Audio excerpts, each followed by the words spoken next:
Macmillan Audio presents Almost Missed You by Jessica Strawser. Read for you by Thérèse Plummer.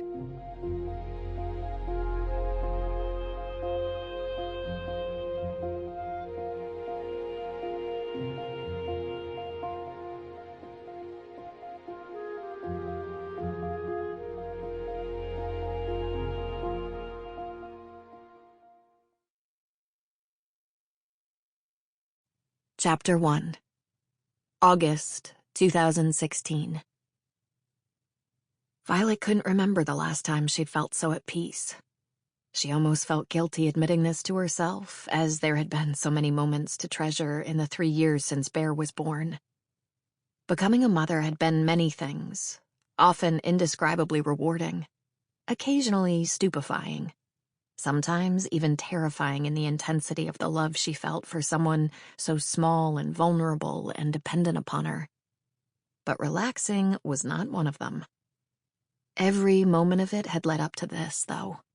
The blue-green southern Florida ocean sparkling before her, the gentle waves breaking, the pelicans diving into the water, and her sitting here taking it all in. A book in one hand, a pina colada in the other, and a rare and blissful stillness around her in the hour since Finn had taken Bear up to the hotel room for his nap. She smiled at the memory of Bear building sandcastles earlier, making crashing noises as he plowed his dump truck through the mounds of sand he'd carefully sculpted just moments before, and of the way Finn looked at her when he offered to handle nap time today.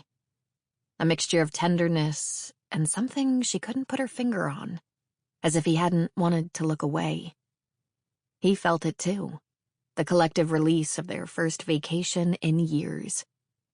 Tonight, after Bear was in bed, they would take that fresh bottle of Pinot Grigio out to the balcony, and she'd lay her head on that perfect fit spot on his shoulder as they settled in to watch the moonlight sparkle on the rolling water.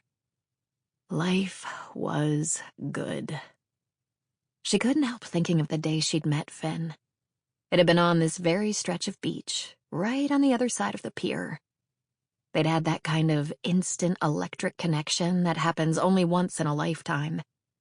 And yet, by the time she'd flopped her suitcase onto her bed back at home, she'd had the sinking feeling she'd never see him again.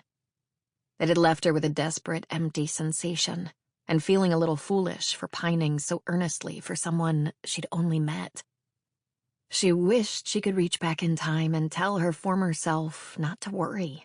It would all work out in the end. Dominoes.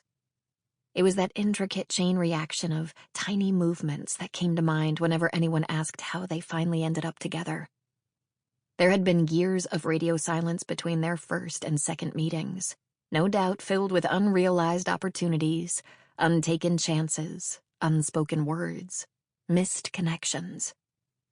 Even as children, they'd passed each other like ships in the night. Their coupling was a story that people demanded they tell again and again. They'd be introduced at parties. And this is Violet and her husband Finn. Don't let them get away from you until they've told you the story of how they met. It's a bestseller. They'd oblige, and then would come the response. But it must have been fate. Meant to be. Kismet. Violet wasn't sure their story was so different from any other. Ask any couple about their meeting, and you'd discover how many things had to have gone exactly right or exactly wrong for them to have gotten together.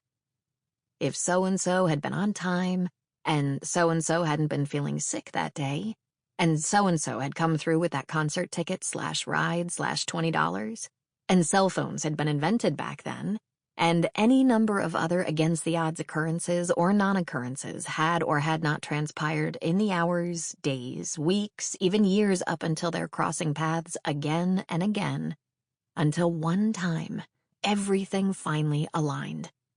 They never would have ended up together. Fate, people like to call it. But Violet pictured it as dominoes. Somehow they'd been positioned perfectly. And at the end of the line was Finn.